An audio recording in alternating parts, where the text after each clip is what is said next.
vida se abrió una etapa dolorosísima de menosprecio de la vida humana.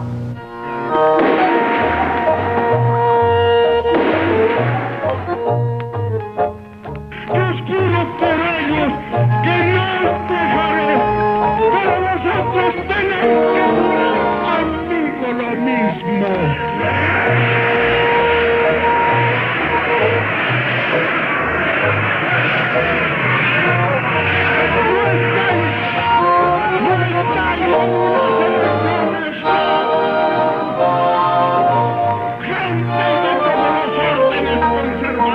Y liberales, nos están engañando las oligarquías.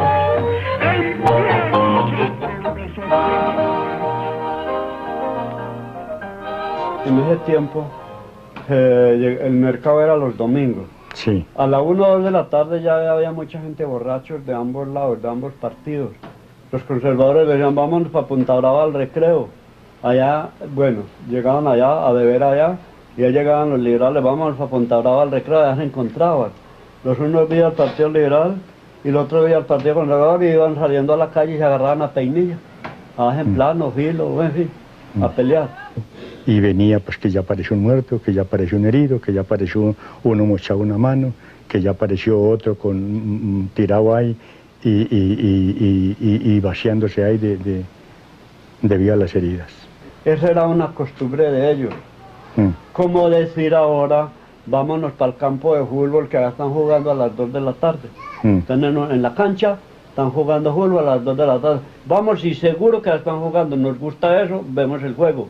Así eran los liberales y los conservadores. Se iban para Punta Brava porque sabía que encontraban sus contendores. Es que yo era la que sufría las consecuencias porque como mi esposo estaba en la plaza y mis muchachos que estaban de 14 y 15 años también andaban con el papá. Imagínense que se formaban esos recreos tan bonitos y no se oía sino el tiroteo. Yo sí me recuerdo de uno de los pintados.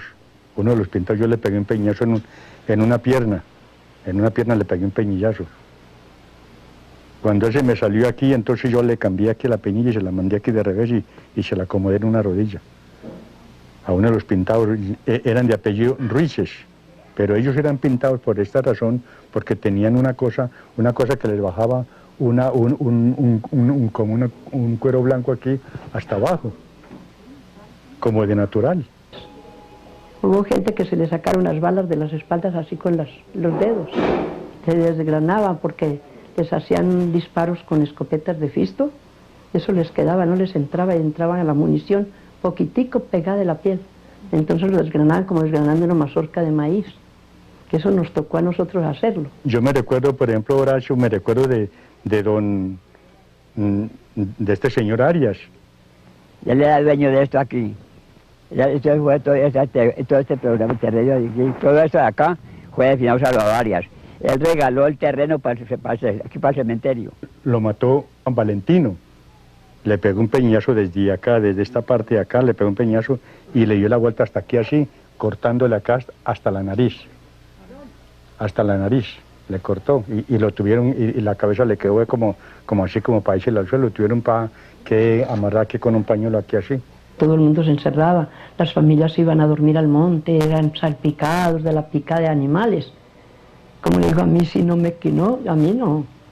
Yo me quedé en mi casa muchas veces y yo era la que salía a la defensa. Si sentía algún ruido no salía ni mi marido ni mis hijos. Y gritaban muchas veces de noche gritaban unos, ¿a dónde están las madres de estos hijos de tantas? Y haga disparos, y haga cosas, y dele piedra y golpes a las casas. Mucho personal, nos salíamos muchas veces a las lomas a dormir por allá. De huida del otro personal que estaban pues con más fuerza, con más personal y más armamento y todo. Se daban bala noches enteras. Y esto es bien lindo, ¿no? Por ejemplo, de una cuchilla de un pueblo, disparaba a alguien. Entonces, de la cuchilla del frente, que era un pueblo enemigo, disparaba a otro para contestar. Y a veces se amanecían dándose candela con escopetas de fisto de cuchilla a cuchilla, sin ni siquiera verse las caras en la noche y una distancia donde las balas no llegaban. pero era una vaina una cosa de respuesta, un acto de bombía.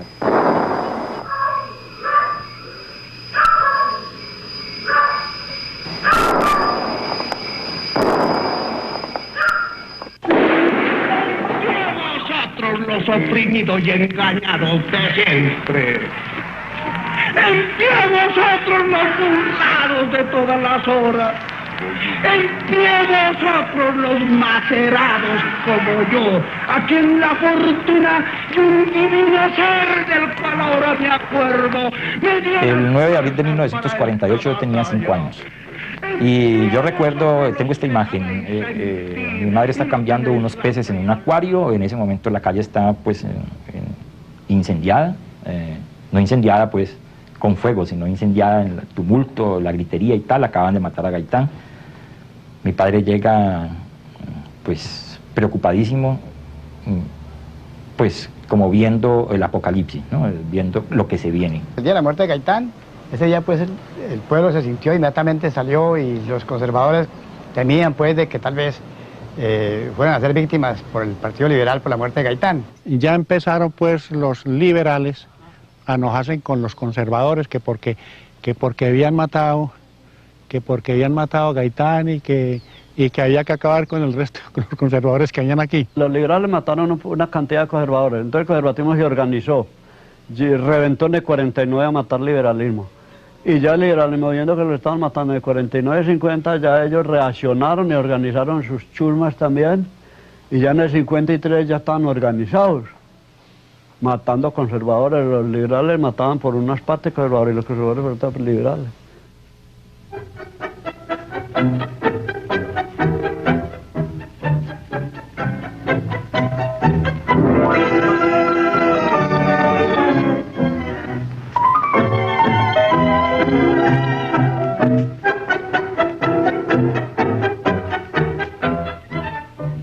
Tener 5 años en 1950, cuando verdaderamente la violencia arreció aquí, pues lo marca uno para toda la vida, lo marcan los recuerdos. Poder uno todavía estarse sentado en un balcón viendo bajar muertos a horcajadas en unas mulas que traían desde la montaña, o de pronto quedarse hasta 8 o 9 de la noche contando los tiros que uno alcanzaba a escuchar, para después al otro día competir con los amigos a ver quién había escuchado más. O de pronto salir a la puerta y antes de salir a la puerta esperar que la mamá de uno le dijera: espérese a ver cuántos muertos nos tiraron anoche, porque esa era otra forma del terrorismo.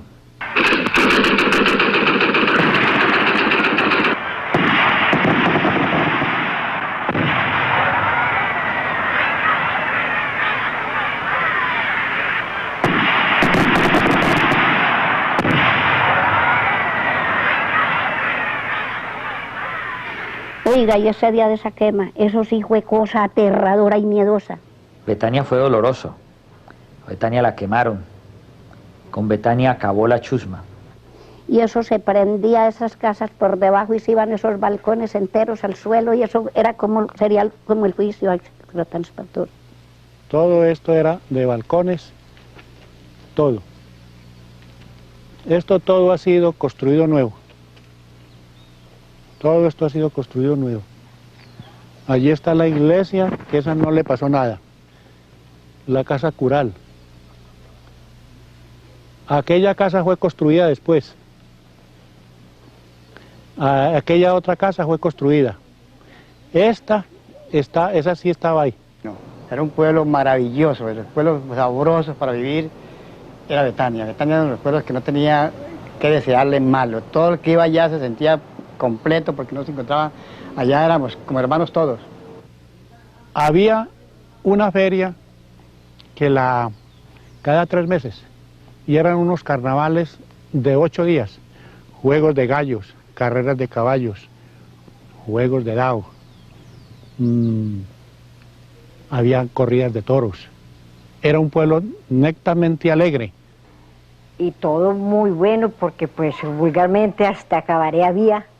Porque eso por allá eran cantina, era zona. Esto era una belleza de pueblo. Esto era una maravilla de pueblo. Iba para municipio, pues, estaban pensando en ser municipio, porque aquí había mucha agricultura, había, es decir, mucho café. Vea, todo lo que ven en Pasto, lo que vean ustedes, eran puras cafeteras. Y eso se fue acabando, se fue volviendo unos chamiceros como castigo de diosería. Y ya hoy en día no sé sino Pasto, potreros. Y todo eso era cafeteras, imagínese usted. Esta de potrero de aquí del frente, esa era una cafetera grandísima que daba 150 cargas de café en toda cosecha y el dueño era don Sabas Rodríguez. Y se fueron, si se quiere, pidiendo limosna para la tierra de ellos, porque quedaron en la ruina, todos lo robaron. Desde aquí mismo de Cali, de la gobernación y de todos los pueblos vecinos, vieron que allá pues había una mayoría pues liberal y que esa mayoría pues había que eliminarla, había que destruirla. Se dijo, en esa época se presumía que para Betania habían introducido armamento para atacar a un caserío, a una población de por acá, por decir algo, Bolívar, el mismo Dobio, Cajamarca.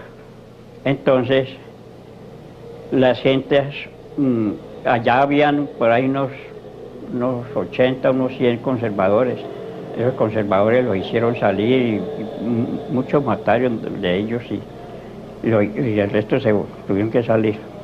Entonces, cuando ya Betania estuvo pues solo, entonces armaron ese ataque. De Betania nos amenazaban cada rato venir a destruirnos, que nos quemaban, que nos iban a hacer algo. Entonces se vino un poco de gente de afuera del valle, entraron de Anserma Viejo, de Anserma Nuevo, de Cartago, yo no sé si hasta de Pereira creo que llegó gente a favorecer el Dobio. Entonces ya nosotros, sintiendo que ya venía la violencia y que ese pueblo pues ya lo tenían en candidato para destruirlo, porque Mario Restrepo lo dijo alguna vez, dijo yo este pueblo lo voy a volver una fonda, y lo volvió una fonda. Ustedes bien lo conocieron, lo volvió una fonda. Entonces nosotros ya en vista de eso, de lo que ya sentíamos, entonces pues tuvimos que ponernos pilas y pues organizar los poquitos que tenían pues sus escopeticas de fisto y sus escopeticas de cápsula y sus revólveres. Salían así en fila para las veredas, eso era tocando tambor y todos armados. Los liberales estaban con unos carabinas que en ese tiempo, en ese tiempo había un gobernador que les ayudaba y les facilitó, pero tampoco no era que fueran muchas las armas que les dieron, pero siempre hicieron frente con eso. Mi papá había hecho, como él era polvorero, pues había hecho unas granaditas de mano, ¿no? Que las inventó él allá en su taller de polvorería, para en caso tal de que, ¿no?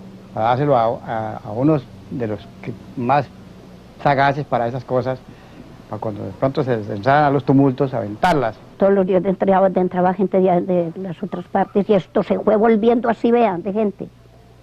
Una cosa aterradora. Seguramente los que derrotaban por allá se venían para acá. Nosotros teníamos postas, pues, que nos avisara cuando, por todas las entradas del pueblo, eran 4 entradas que teníamos 4. Inclusive con los cohetes que mi papá fabricaba, teníamos voladores a los tipos. Cuando vieran gente que entraba de a caballo a tomar al pueblo, soltaron un volador de eso y entonces se sabía que era que venían. Los conservadores llegaron siempre combinados con policía y ejército. Entonces ellos siempre traían buenas armas. Y los conservadores traían sus escopetas, revólveres, carabinas y todo eso. Y entonces fue cuando ya vino el ataque, el 8 de noviembre de 1949. Ya de la madrugada, posiblemente el vigía que estaba allí, pues tal vez posiblemente le dio sueño, quién sabe que ya no sentimos ningún cohete ya de la madrugada, sino cuando ya sentimos fue la descarga de esos aparatos, a esas ametralladoras sobre los techos. Eso fue muy espantoso. A las 5 dentro los conservadores, ¿no? Y posiblemente empezaron alguna metralleta, alguna ametralladora en ese potrero y disparaban hacia abajo y los techos de la casa mía pues volaron. Y entonces pues yo me desperté y la mujer me llamó, Pedro, levántese que se entraron. Y yo pues del mismo susto ni sabía, yo era un solo temblor, no podía coger la carabina, yo tenía mi carabina allí y tenía mi revólver, pero no podía pues ni agarrar eso porque las manos no me eran posibles, hasta que yo me senté en la cama y me amarré los pantalones y ya se me fue pasando ese temblor y yo agarré mi chopito y ahí me salí afuera y observé para dónde estaba el tiroteo, cuando ya vi que el tiroteo venía de arriba de los potreros hacia abajo. Yo estaba acostada cuando oí que gritaban vivas en toda la esquina. Entonces yo me levanté y llamé al marido y le dije que huyera. Y me dijo que yo me estuviera callada, que de pronto entraban a matarnos. Eran cuadras y cuadras de gente de a caballo y gente de a pie, y se sentía la gritazón que decían, ahora sí los cogimos aquí como sardinas en cajas de sardinas. Ahora sí, pues claro, ellos sabían de que iban a entrar por 4 partes y que nos iban a encerrar. Los primeros que entraron, es decir, que llegaron a las cercanías de Betania, fueron los agentes del Dovio y los recibieron a bala, pues, bala nutrida, y entonces les mataron 5 de seguido. Ellos sí tenían su bandera azul, entonces era para que no se iban de pronto a matar entre ellos mismos. Entonces este tipo pues tumbaba ese abanderado, ¿no? Entonces por 2 veces cayó el tipo la bandera y entonces no la volvieron a levantar. Entonces se bajaron así sin insignia. Entonces ya no, entró el cuerpo más grande que venía por la banca y se encontraron pues, y entre ellos hubo el candelero y ahí fue donde se mataron. Entre ellos se mataron, fue la mayoría de los muertos, fue entre ellos. Y los que estaban allá trincherados disparaban hacia allá. Entonces ellos iban recorriendo en línea de batalla, iban cruzando. Se iban cruzando y fueron ganando terreno, hasta que se tomaron la plaza, los conservadores, y los otros dando bala allá. Ese abaleo tan espantoso, y les duraron mucho rato. Ellos los encerraron por las 4 esquinas, y más sin embargo siempre les aguantaron mucho rato, porque como la gente era tanta, los aguantaron mucho rato, pero esos vencieron fue porque mataron muchos. Ya los que quedaron vivitos se tuvieron que volar. Yo me subí por todos los caminos y fui a una cordillera allá donde me pude refugiar, y ya yo veía todo lo que es el pueblo y veía abajo todo lo que era el cañón de Aguaslindas, todos esos caminos se veía. Entonces, ya en vista de la derrota de nosotros y todo aquello, entonces le decía yo al compañero con que estaba conmigo, le decía yo, poner cuidado y verés. Ya el pueblo se lo tomaron, ahora viene el saqueo, pero lo van a saquear, se llevan todo lo que hay allí, entonces se lo llevan, y vamos a comenzar a bajar por aquí las muladas cargadas de mercancía, de todo lo que se van robando, y vamos a ver bajar también animales, reses, que ahora que dice el robo de ganado, de lo que tengan allá, y así precisito, así fue, así aconteció. Ya se veía, entonces veíamos todo, y le dije yo al compañero que estaba allí conmigo, le dije, vea, cuando ya hagan todo aquello, que ya se roben todo y se roben los animales, lo que hay en todas las fincas, entonces ahora vamos a sentir disparos con intervalos del uno al otro, porque van a comenzar a saquear y a robar y todo eso, y entonces la gente escondida ahí mismo la van a fusilar, la van a matar, y eso fue precisito, así fue, cuando más ratico, ¡pum!, y ahora tumbaba en todas las montañas esos disparos de fusil. Aquí no hubo casa donde no hubieran habido muertos. En todas las casas habían muertos, en los inodoros. Otros en los techos. Y eso toda la gente lo fueron matando así de esa manera. Los muertos de parte de nosotros fue más así en esa forma. Luego después le dije yo ahora poner cuidado, cuando ya acabe todo ese tiroteo así de esa manera, vamos a ver comenzar a quemar el pueblo. No sabemos si por qué parte van a comenzar.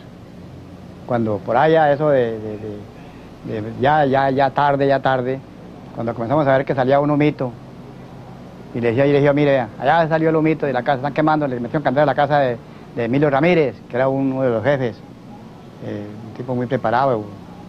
Ese le quemaron la casa y se comenzó, y eso se fue creciendo, ese humo se fue creciendo. Cuando las casas se estaban quemando, me cuentan, yo no vi, yo no estaba aquí, encontraban buches de muchos, gentes que quedaban heridas y se subían a los encialados heridos Entonces, como les metieron candela a las casas, entonces se quemaban los cuerpos y encontraban los buches. ¿Qué son los buches? Lo que nosotros llamamos de las vacas buches, o el estómago, los estómagos.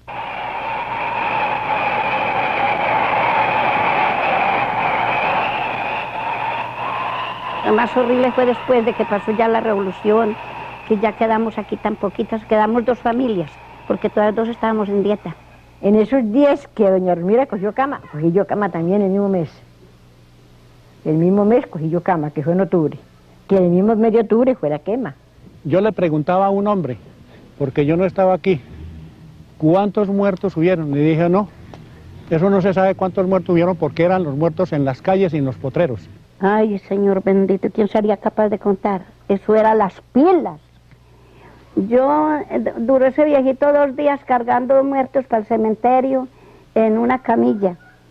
Y yo me paraba en la puerta a ver pasar esas camilladas de muertos, oiga, desnudos, con mero pantaloncillos y la correíta y la cubierta, nomás. Todos pasaban así, todos. Esas camilladas tan espantosas, unos para arriba, otros para abajo. Y llegaba ese señor y los vaciaba unas huacas que habían allá en el cementerio, unas huacas grandísimas. Y él llegó y llenó esas huacas de puros muertos y después los tapó con rastrojo ya de noche. Y al otro día acabó de recoger y de acabar de llevar los que faltaban.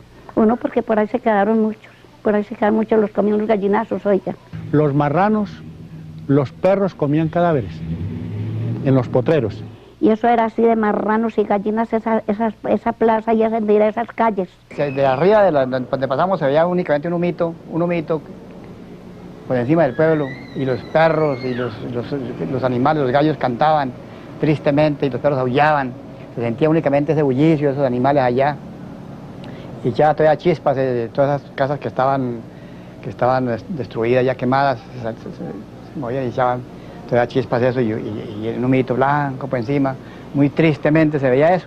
Betania es tal vez de los pueblos que exactamente los mató la violencia. En Betania yo creo que ahora ya no se oye un trinar de pájaros. En Betania, desde hace más de 40 años, escasamente si se oye, es el rumor del viento que baja hacia el río Catres, no más. Eso sí fue cosa aterradora y miedosa.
Universidad del Valle Televisión presenta Rostros y Rastros. Estimados televidentes, esta noche presentaremos a ustedes de nuevo el programa Recuerdos de Sangre, segunda parte, de los directores Óscar Campo y Astrid Muñoz, por cuanto este programa fue galardonado con el Premio India Catalina dentro del género documental. Recuerdos de Sangre es la narración testimonial de muchos de los protagonistas que vivieron y padecieron en carne propia los agravios de la denominada época de la violencia en el Valle del Cauca, especialmente en su zona norte. Son recuerdos de sangre que, pese al tiempo, siguen teniendo tanta incidencia en nuestro país.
Los campesinos que llamamos nosotros montañeros, llamábamos, que es que los guapos acostumbraban a una peinilla acá con 40 ramales aquí. Ese era el guapo de la vereda, con un sombrero así, el sombrero aquí, y se sacaban un crespo aquí, a este lado un pelo largo, se sacaban el crespo así, ese era el berraco, el guapo de la vereda, el guapo de la vereda. Sombrero aquí así, peinilla con 40 ramales, y un crespo aquí. Entonces yo iba a esas veredas y salía el tipo y decía, yo le mocho el crespo a este hijo de puta. A mí no me falta mi peinilla y cuando yo me abrí también con mi peinilla, me tenían que abrir campo también. Porque yo me abría y me extendía y la sacaba y yo era para allá y para acá y cambiándome machetazos con el uno y con el otro. La grima es uno sacar una peinilla, le tira uno un planazo a otro aquí y entonces el otro le responde con otro peinillazo, entonces se tapa uno con la peinilla aquí, se tapa aquí y revuela aquí y le tira al otro y le da por aquí, le da por allí. Cambia de mano. Pasa la peinilla rápido de esta mano a esta y se le cuadra al tipo en esta forma. Y como la pelea está según el cuadrado de la persona, el modo de cuadrarse. Un hermano mío, él me enseñó al asunto del movimiento del cuerpo y el manejo de la peinilla, ¿no? Me enseñó algunas cosas. Cuadrado, aprender a cuadrar. Sí, por ejemplo, para aprenderme a cuadrar y cómo se desquitaba la peinilla y cómo y en qué forma pues se toreaba el enemigo, él me indicaba. Donde pone el ojo allá va el peinillazo. Donde ponía el ojo ahí iba el peinillazo. Donde pone el ojo ahí va el peinillazo. Bueno, Marco Granada me decía a mí que cuando uno iba a pelear, se alistaba, ¿no? Esperar el enemigo. Cuando el enemigo se fuera a sacar la arma, entonces uno la sacaba aquí, rápido. La sacaba aquí iba montado el revólver, iba montado. Entonces el tipo le disparaba a uno, no, le brincaba aquí, le brincaba aquí.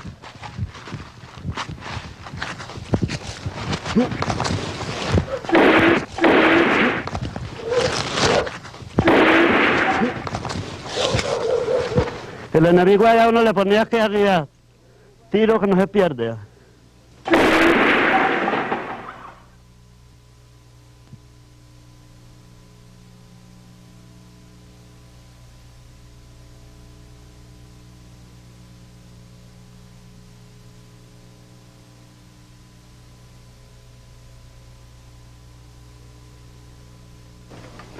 A los conservadores los llamaban pájaros porque mataban liberales.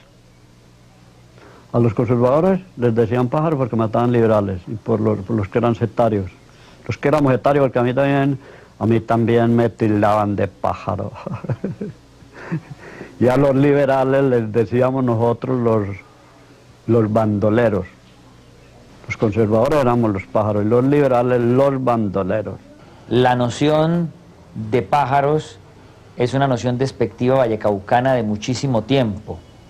Recuerde que los pájaros en el Valle del Cauca abundaban y causaban mucho daño en las cosechas y llegaban, hacían el daño y se volaban. Entonces esa noción despectiva para un valle fértil se aplicó hacia ellos en aquel momento, pero fue exclusiva de los partidarios del gobierno conservador de Ospina Pérez y de Laureano Gómez. La consigna del conservatismo era: llegaron de un liberal y decirle que protestara para votar por los conservadores, por Laureano Gómez, para que votara por Laureano Gómez. Y entonces el liberal, que los buenas personas decían, como no, con mucho gusto, entregaban la cédula. Entonces uno le recibía esa cédula, la llevaba a la registraduría, la hacía autenticar para votar y el día de la votación se le entregaba al tipo. Entonces o iba uno con el tipo, votaba y se le entregaba la cédula. Ese ya quedaba pues libre de que lo mataran, ese es lo que llamábamos protestados. Pero resulta que habían otros que eran tipos de sangre caliente. De sangre caliente y decían, yo no voy a protestar, mátenme, pero yo no me volteo. Y se hacían matar. Mátenme, pero yo no me volteo. Y se hacían matar muchos. Bueno. ¿Usted vio matar gente? ¿Ah? ¿Usted iba a matar gente? Sí, yo siempre vi matar por ahí algo.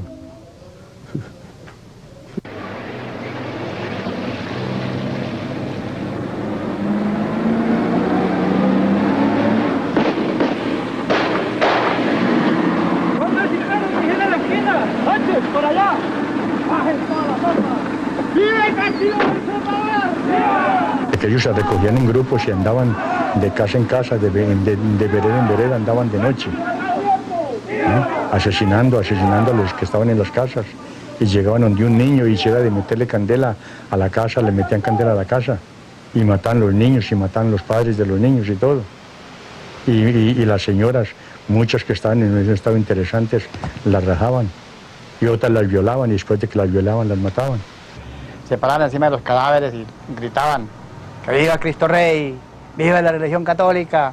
Ese era pues el adagio de él en todos los asesinatos que hacían. Ponían a Cristo por delante, la religión católica. Pero entonces uno, por dos cosas. La una que si uno decía alguna cosa también era víctima. Y la otra que a uno le gusta ser sellado. Por ejemplo, yo he sido un tipo que yo he sido muy sellado de aquello lo que le dicen la gente vulgarmente que no es ser sapo. Ese sapo no saca nada.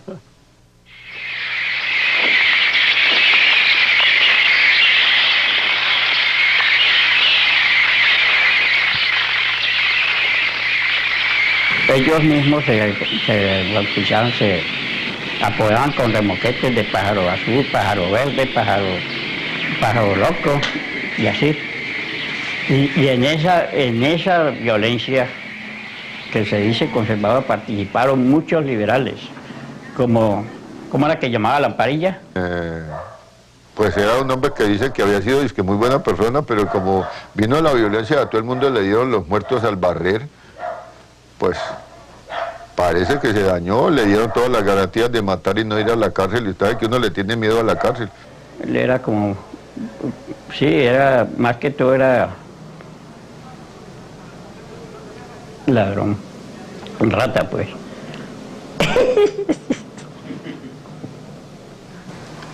Pues el que más me acuerdo es el ojidormido. Ese al último pues quiso como regenerarse, pero tenía mucho muerto encima.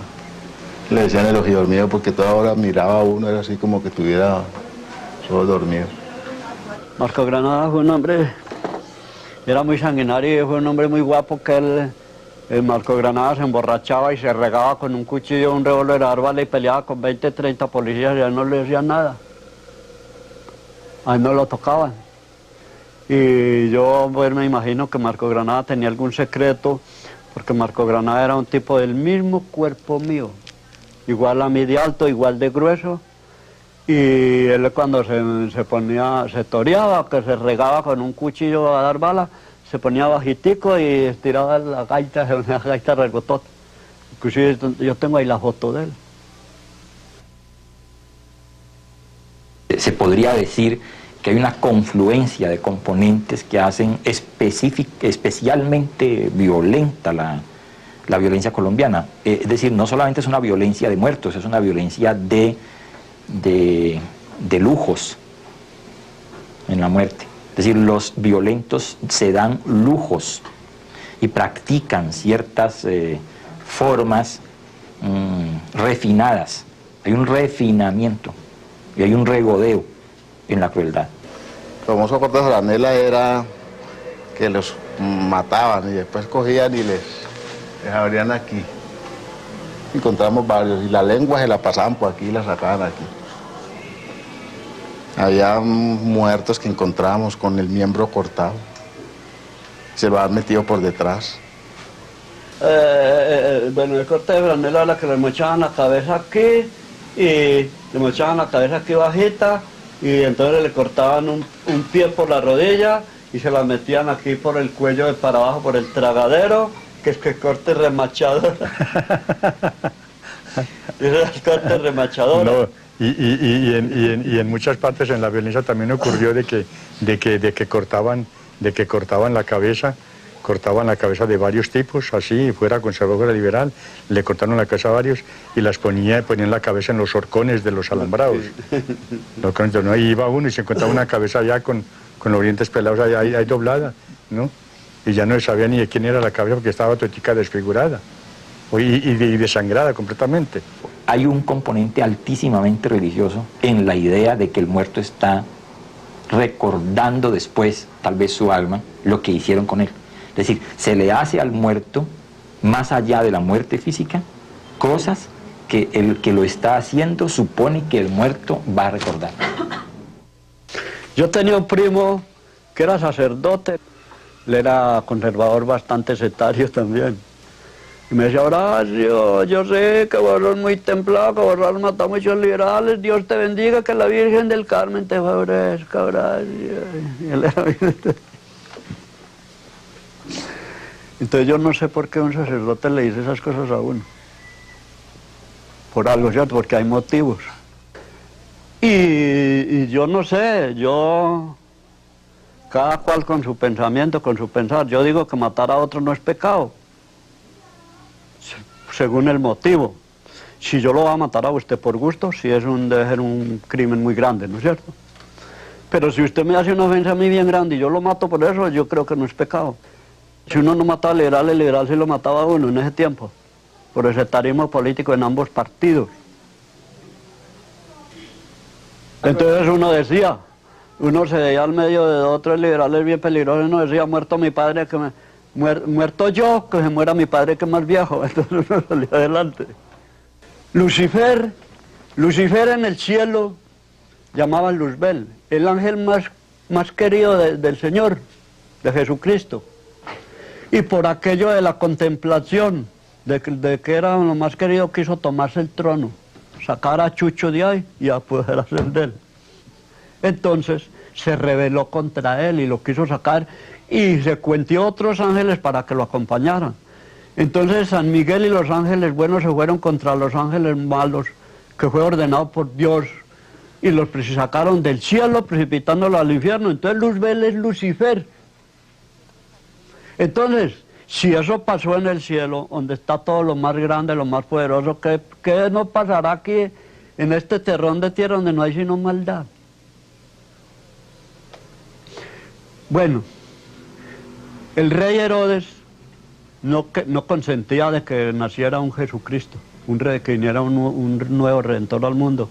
Entonces, cuando yo decir que los reyes magos iban para Belén, le recomendó que a la vuelta le dijeran si era cierto o no. Entonces Dios les iluminó que no volvieran por ahí para que no le avisaran y se fueron por otra parte.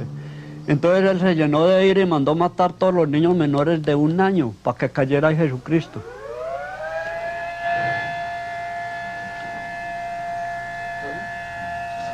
Se partió este domingo, hermano.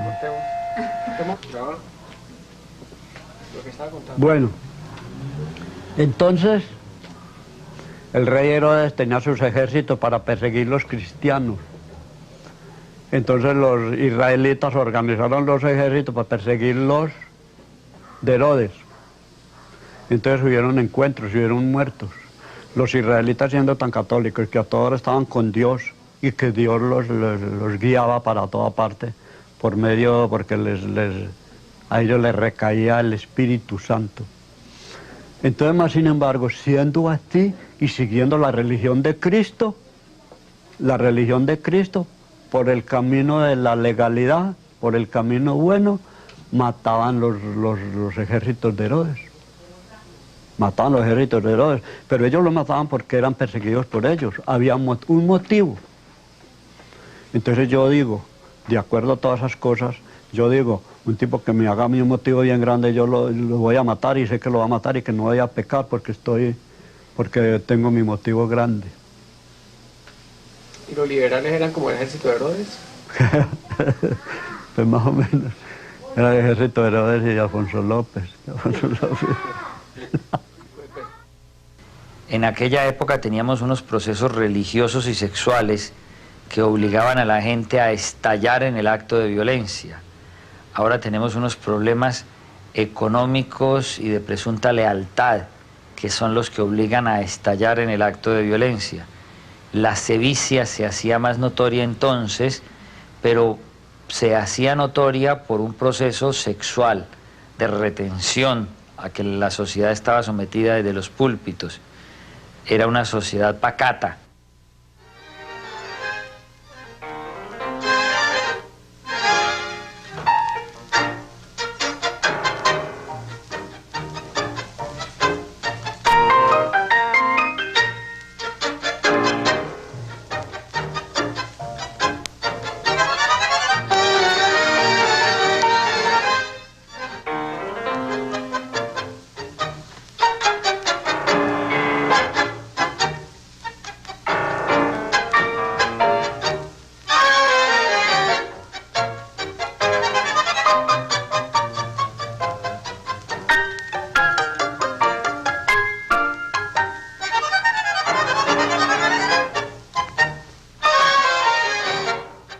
Yo lo conocí porque mi mamá tenía un puestico de verduras en la galería. Vendía tomates, lechuga, todo eso. Y entonces ese señor, don León María, él era el cobrador de impuestos en la galería. Y ese señor lo querían mucho en la galería, todo el mundo, porque era muy querido y se hacía querer de todo el mundo. Y le decían Leoncito, y Leoncito por aquí, Leoncito. Para mí era un completo caballero porque pues era hasta muy juguetón, de muy bonito genio. Era un tipo que con todo el mundo convivía. En la plaza de mercado todo el mundo lo quería. Era un individuo que cobraba, no llevaba ni libros ni nada, sino que tenía una justicia echando la plata de los puestos. Cuando ya llegó la época de la violencia, lo que yo no me explico es por qué este señor lo voltearon tan feo. Un señor tan como era él y le volvieron maloso. Pero eso sí, nadie pudo decir que el señor mató a una persona, porque no mató a nadie. Claro que de él se oían muchos comentarios, que en Tuluá mataban a mucha gente y que él era el promotor de esas muertes, él mandaba a matar mucha gente ahí. El liberal que no le gustaba a él lo mandaba a matar. Le tocó pagarle la parte de Rusia por la responsabilidad que tenía con los jefes políticos, porque él asumió la responsabilidad con cariño, se entregó completamente a defender la causa conservadora. Pero eso sí, él tenía un dilema que él comenzaba con, el que él señalaba con ese dedo, eso era póngale la tapa. ¿Cómo hacía? ¿Así? ¿Ah, él hacía así? Él pasaba con su gallada y si de pronto el tipo era de la entonces esa era la señal. Pues al otro día, póngale la tapa de limón, mijo. Y yo sí le hacía los viajes a León María Lozano, al Happy Bar. Y era un bar que tenía puertas de bambolina, como la de los antiguos bares del oeste americano. Entonces uno se asomaba por debajo de las puertas para ver a León María sentado en una mesa, con sombrero, camisa de cuello duro, sin corbata y con saco, sentado en el centro de una mesa, desde donde presidía y ordenaba. Recuerde que era una persona que no ejecutaba, él era el cerebro máximo, por eso fue el cóndor, el rey de los pájaros. Era un señor bajito, grueso, blanco, pálido, asmático. Acostumbraba mucho cuando se ponía a conversar con uno, subirse los pantalones hasta la rodilla. Así da. Costumbre de él. Él diario vivía tomando aguardiente porque sufría asma.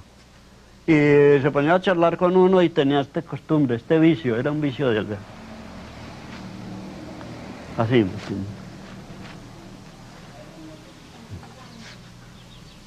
Hablaba más bien ronco. Hablaba ronco. Y era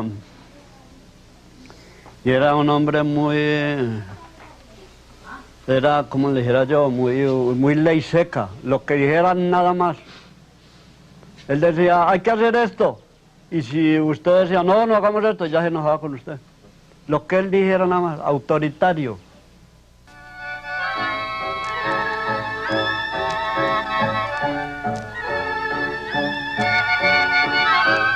Tuluá pues ha sido un epicentro en donde aquí se hacían las exhumaciones de los cadáveres, se hacían las autopsias y todos los muertos de las veredas vecinas como la Marina, la Moralia, todas las regiones, Ceilán, todas las regiones venían aquí recargaban los muertos aquí en Tuluá. En aquella época los muertos eran de a uno en uno cuando los mataban en las calles, o se los mandaban al pueblo de a 40 o 50 cuando los mataban en las masacres campesinas. Entonces eran imágenes que iban desde el individualismo hasta el cúmulo absoluto de 40 o 50 cadáveres arrumados en las paredes del Banco de Colombia en la calle de Sarmiento, puestos todos en ataúdes inclinados sobre la pared para que la gente los identificara y el juez pudiera hacer rápidamente el levantamiento. Entonces, pues de ahí ya vinieron las cosas hasta que hubo esa masacre de esa familia Villafañe Cruz, gente muy honorable y muy amiga mía, liberales. Entonces ellos no tuvieron más a quien sindicar, como yo era un tipo grosero, dijo Leo María, como era lo que ellos dijeron, dijo, no, pues metámoslo en este lío. Entonces me metieron en ese lío y entonces me cogieron preso. Vea, los brazos no me quedaron de las esposas automáticas, ve. Vea, trozados los brazos, ve. Esto, yo me tuve en la cárcel que me daban de comer a los presos porque las manos se me quedaron así. Me tuvieron amarrado en el puente de Río Frío, en Cauca, colgado, amarrado con esposas, con alambre de púas, las piernas, vea. Vea usted esto, vea. Esto es amarrado, a mí se me pudrieron las piernas, vea. Esto es trozado con alambre de púas, vea. Amarrado, apretado con alicate, para tirarme en la Cauca. Vea. En ese entonces, como sucede ahora, se usaron los elementos que precisamente le daban protección para poderlo matar. Leo María se fue a dar a Pereira después de dar un viaje por todo el país porque a él lo extraditaron del Valle del Cauca de acuerdo a las órdenes que dio la Junta Militar de Gobierno. De Lozano, muy desobediente porque mi general tuvo que retirarlo para Barranquilla, a Barranquilla fue a dar. Ya vino para Pereira a seguir el mismo sistema de adestrar personal para atacar para el Tolima. Allá lo matan cuando no ha transcurrido un año de su exilio de Tuluá. Y cuando tratan de venirlo a enterrar, a Tuluá la llenan de pánico, de un pánico idéntico a cuando él existía. Yo nunca olvidaré ese momento. Eran las 10 de la mañana cuando se supo la noticia en Tuluá y en menos de 15 minutos no había una sola casa abierta, ni un solo almacén, ni un carro circulando en Tuluá. Tuluá se encerró a esperar que volvieran a traer a León María. Yo pienso esto, ¿no? Mi manera de pensar es así. Todos nosotros los hombres del pueblo como yo, que nos metemos de políticos bravos es por ignorancia. A mí no me pesa lo que he hecho en la vida, no me pesa, porque yo lo he hecho con un gusto propio, personal. Yo, por ejemplo, yo he peleado y he hecho cosas, no porque nadie me cargue, sino por mi propio gusto y porque me nace a mí y me gusta. Eso aplaudimos. Aplaudimos lo que ignoramos. Bueno, y ahora estoy llevando el bulto. No, ahora gracias a Dios estoy viviendo bueno también, porque estoy lleno de salud y uno alentado. Para uno con salud no hay nada imposible. Bueno, en el Dobio viví un tiempo de guardián de la cárcel, viví muy sabroso, 15 meses también, por ser conservador. Y cuando me hirieron, por ser conservador, los conservadores del Dobio siempre me ayudaron, muchos amigos, el uno me da 10.000, el otro 5.000, el otro 20.000 y así. Entonces a mí no me ha ido mal. Y ahora últimamente, por ser conservador, me conseguí una coloquita para trasnochar toda la noche. Y yo a ratos digo, hombre, qué aburrimiento yo tener que trasnochar toda la noche que para poder vivir, pero están así locos por ese puesto.